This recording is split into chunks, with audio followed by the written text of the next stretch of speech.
I plug it in, right? Yeah. And this is what it does. Plug it in. You plugged it in before? See that? Yeah. It can't latch on. Mm. So I try the other port. And it doesn't do anything. And then this one round here. You used it before with this computer? Yeah. See? That's very strange. But it's done this before too. Yeah. So You've had it working since then? yeah. It did this initially when I first got it. Ah. And then I did something to fix it. And now I don't know. I don't know why it's doing that. Is it turned on right now? Um, Try plugging it in. yeah, Turn it okay. on. I'll turn it again. Do it again. Yeah, it doesn't matter whether it's turned on or off. Anyway. That's dumb. It is dumb. Bad for focus rights. Yeah. Fuck you, Focusrite. Yeah. Not going to get you as a... Exactly. Not going to get you as a sponsor. No. Probably out of business by now. Probably. With With their shitty Yeah. frickin' Shit. shit. Fucking shit. Oh well. Hi, Michael. Hello. let's Liam. just jump into it, shall we? Okay, is it on? It is, yeah. We've started. Okay. We started about 5 minutes ago. Oh, with all of that. You had all that All hubbub? that's in there. That'll Gosh. colour the interview as we go. Sorry, Focusrite. This interview does not reflect my opinions. Reflects mine.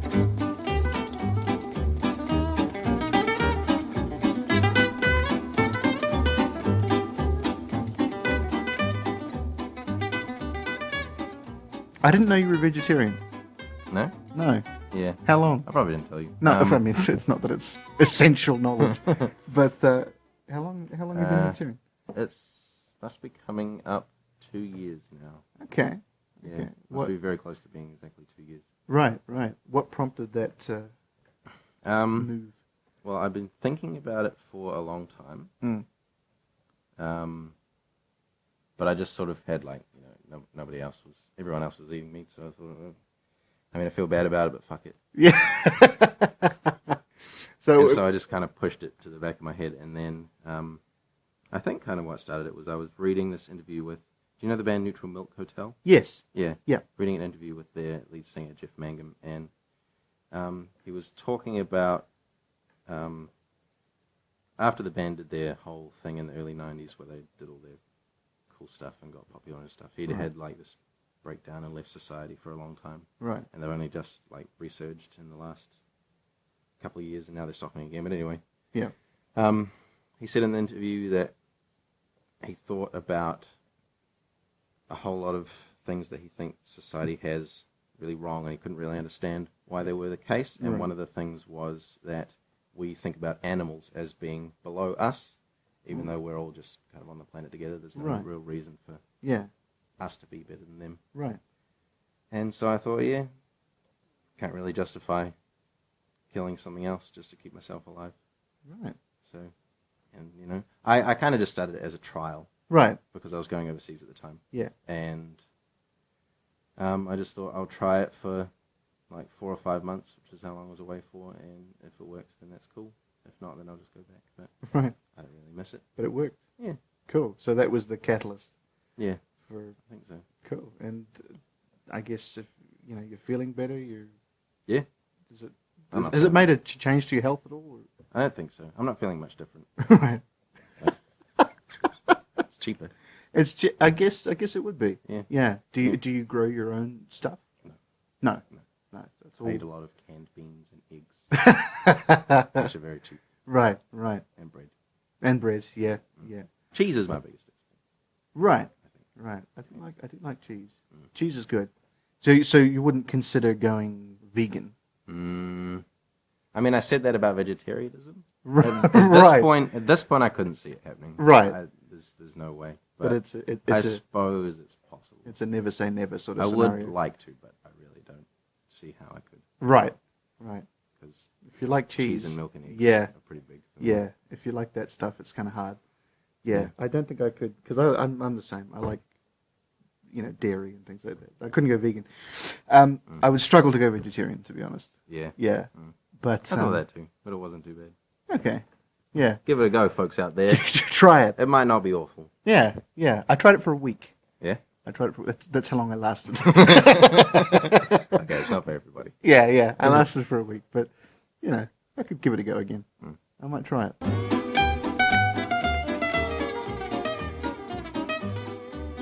So we're currently in the middle of Fine and Dandy. Not in the middle of it. We're near the end, actually. Yeah, last day. Yeah, last day. 2 more shows to go. It's been fun, hasn't it? It's been very fun. Yeah. Yeah. Yeah, it's been a lot of work. Yeah. But a lot of fun. You've done theatre for a while. How long have you done theatre? I must have been... Well, if you go all the way back to when I did speech and drama in primary school, I probably started when I was 8. Right. But that wasn't exactly performing on a stage for people. I suppose the competitions I did, you could count that way. So maybe 10. Yeah. I did that. Yeah. Did you ever do the Sheila Wynn?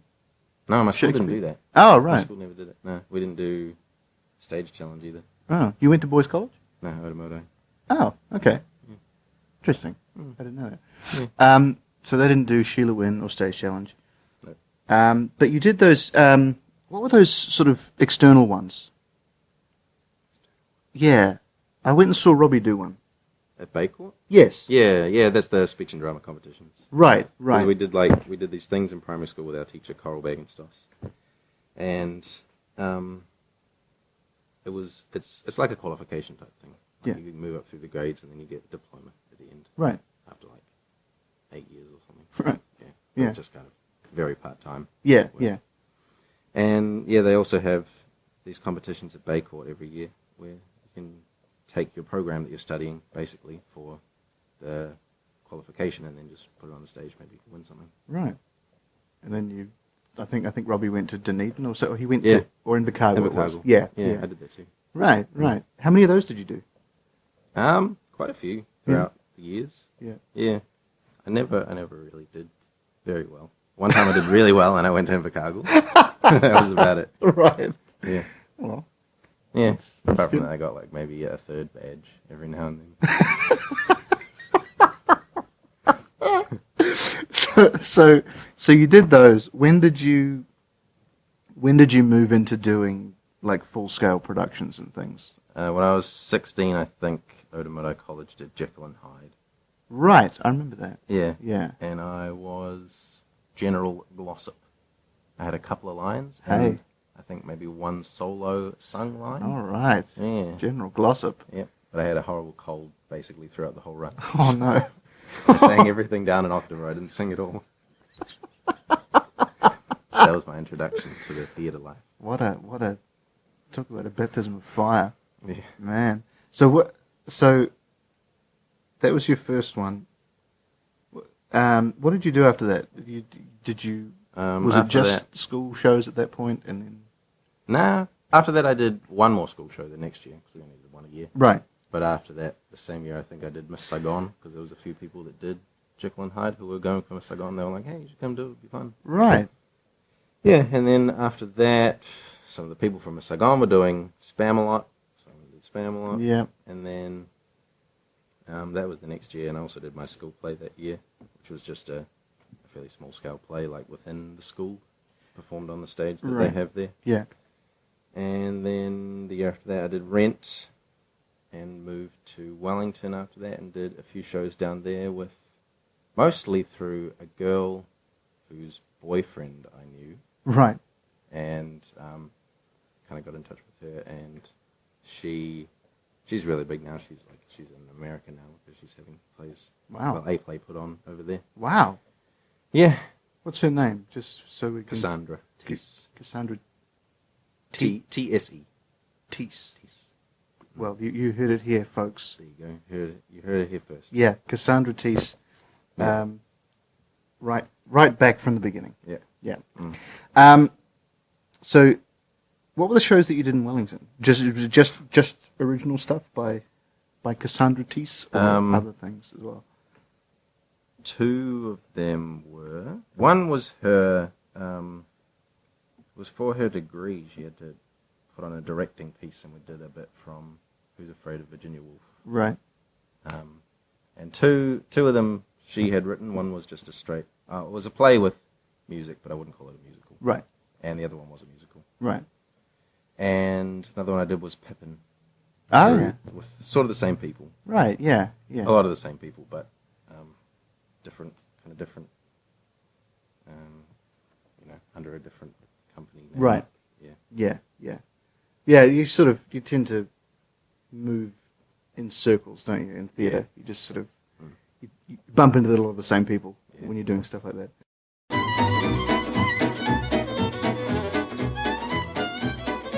So you moved to Wellington.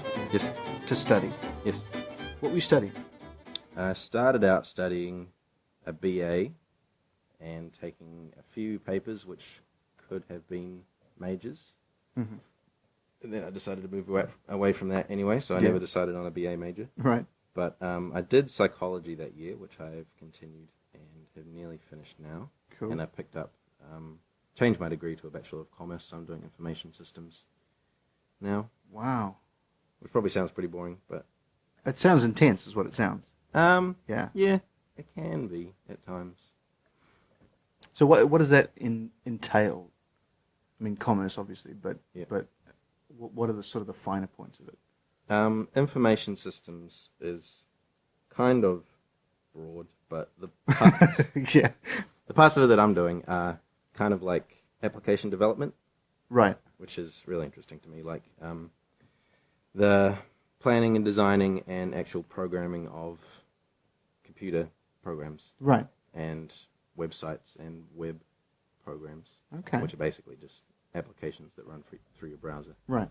And this year I'm doing one on mobile app development, which seems to be where it's at in this newfangled age of smartphones. Yeah, the new technological age that we're moving into. So that'll be interesting. Very cool. Yeah. Very cool. Mm. So what inspired the decision to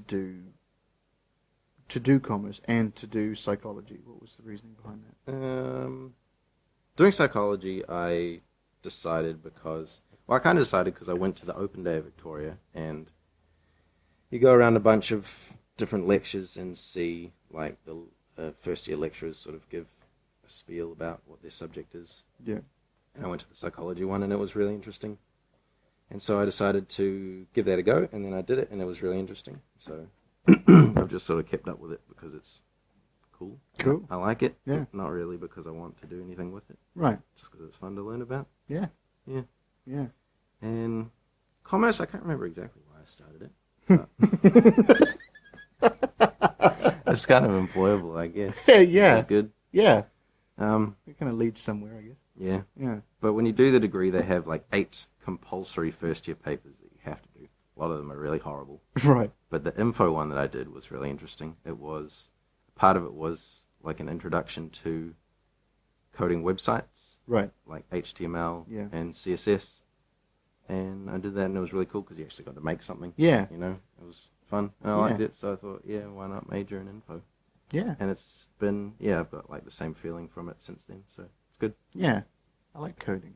Yeah. Coding's cool. You remember you could do that on MySpace? You may be a bit young for MySpace. I didn't have a MySpace. I had a Bebo. I'm showing my age now. back on MySpace.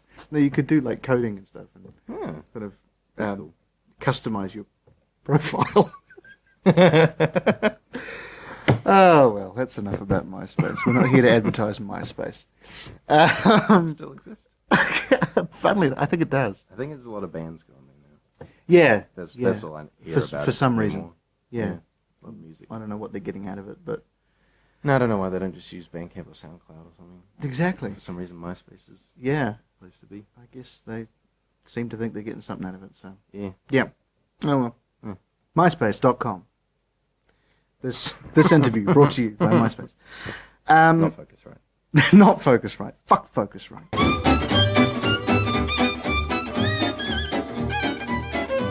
Some people may or may not know that you have a YouTube channel.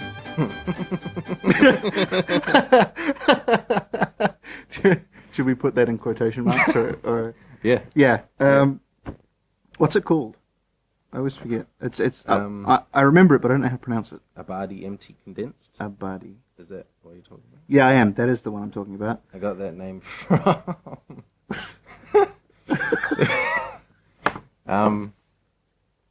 on our old computer, like on the wall behind it, for some reason, one of my parents had printed off a sheet of paper with the names of various computer fonts written in their respective fonts.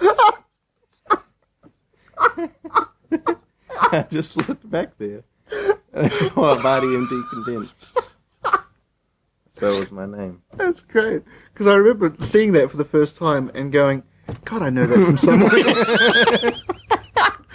That's very familiar to me. Abadi MD Condensed. Yeah. I actually don't know what the font looks like. I hope it's nice. I'll put okay. All the writing on this interview will be in Abadi MD Condensed. If you're wondering what that beautiful font was this whole time. Yeah, that's exactly what it is. So it's where does that, because all the videos are in this character, this American guy. Where did he come from? How did you find him? If you're looking at my channel for whatever reason, and you go back to the first video I uploaded, it's just me. I think I'd been playing guitar for maybe 6 months or something at that point. And I wasn't very good. I was learning how to play Feel Like Making Love by Bad Company. And I was okay at it, better than is portrayed in the video, but not very good. Right. But I thought it would be funny to just make a video of a guy who is very, very genuine and heartfelt, and sort of just really wants to put himself out there, but he's really awful. There's so many YouTube channels like that. There's people who just want to get themselves out there, but yeah. And then in that video, he sort of the crux of it is he gets up at the end and turns off the camera and he's in his underwear. You see some things. Some things that can't be unseen. Yeah. It's a great character. Have you ever considered doing little live sets with him? That would be great. No, I haven't considered. You should go around to pubs or something and do live sets as this guy. Just play really bad. Yeah. But in the most genuine sort of, with the best of intentions. Yeah. It has to be that. Yeah. It's fabulous. So, how many videos have you got? You've got 6 or 7. Not too many. Yeah. Maybe about that. But they're all in this character. Yes. Fucking funny, man. It's so funny. Thank you. Yeah. The songs there's a couple of videos where you've written original stuff. What is it? Yellow Window? Is that what it's called? Yeah. That's one of them. That's my favorite one. or Song for Dad, or is it the same one? I think it's the same one. Right. Yeah. Where he's written a song for his dad, and it's called Yellow Window. It's just he just messes around on the electric guitar. It's not plugged in or anything.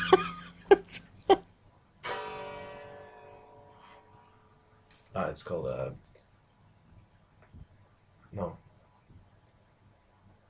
Yellow Window. That's one. I was thinking of the other one. It's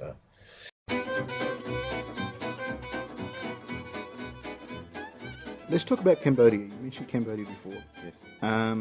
What did you do over there? What did you go over there for?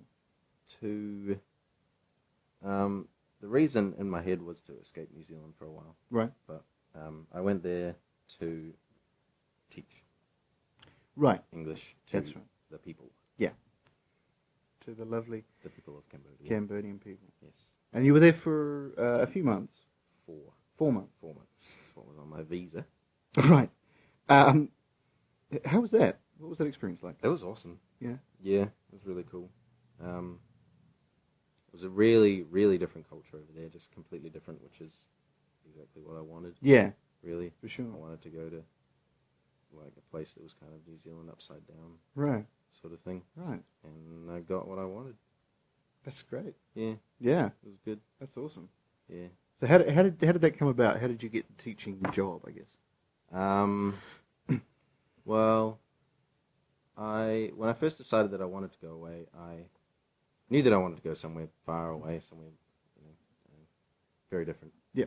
And I somehow got onto Southeast Asia, and I think I'd heard maybe from somewhere that you could be paid very minimally just to stay alive, sort of thing,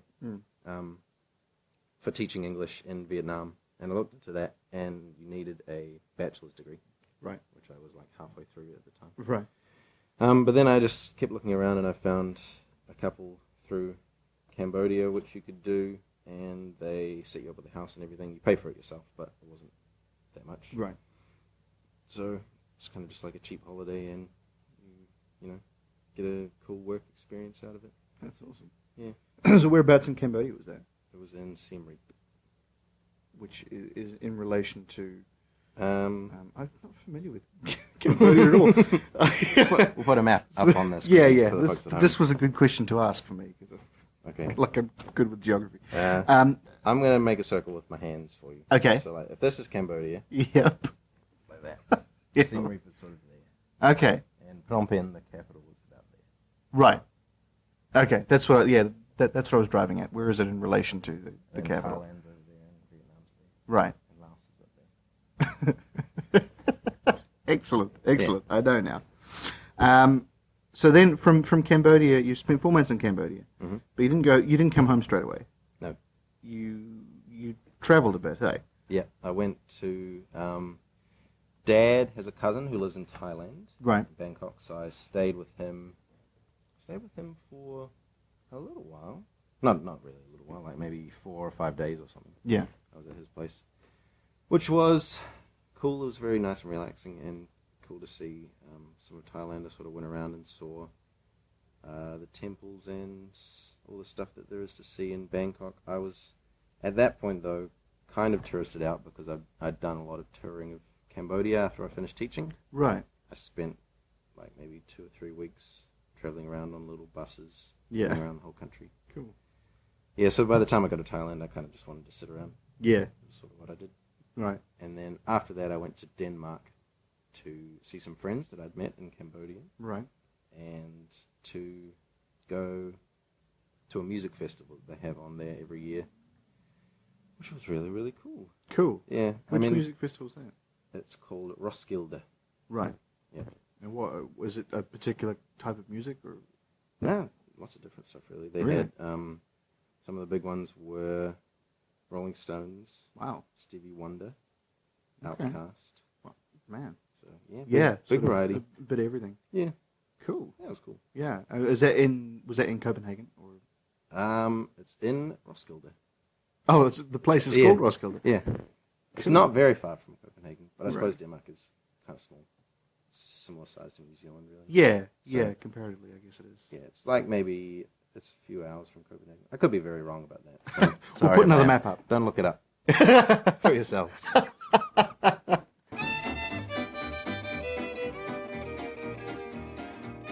Yeah, that's what we should talk about. Should talk about that? Okay. Yeah, because you also do videos with a friend of yours. Yes, I do. Yeah, let's link to that. Let's put links everywhere. Let's link to this. What's that one called? What is that called? It's on his channel. Right. Yeah. Well, we call it Let's PlayStation. Right. It's like Let's Play. Like a Let's Play with PlayStation. Yeah. In the title. So I'm picking you only play PlayStation games. But I don't know about that. Might not be true. So the title's already lied to us. Yeah, possibly. Fucking hell. No, I think. Maybe there was one episode where we played an Xbox game. Almost as bad as Focusrite. Yeah. Sorry. Duplicitous. Bumping a table. That'll be fine. Mostly PlayStation. And you've done a few videos on that. Again, very funny. Thank you. How did? You're very welcome. Where did that start? I mean, I can't remember. I think we were both sort of interested in. We both watched people playing video games on YouTube ourselves, and sort of said, "What would happen if we did it?" Ooh, what a crazy scheme! And we did it, and we just played a game for a while, and like held the camera up to each other's faces and up to the screen and all that kind of stuff. And it wasn't that good, but then he worked his editing magic on it, and it came out kind of funny. So I kept doing it. You like video games. You obviously you enjoy playing video games. Is there any particular one that's come out recently that you've really taken to? Well, at the moment, I've been playing a lot of old games. Ah, okay. Yes. Going a bit old school. My lovely, thoughtful girlfriend got me a Super Nintendo for Christmas. Oh, yeah. That's cool. Which, if you're not familiar, is a console that came out in 1991. I think. Wow. So I've been playing some games that are older than I am. Yeah.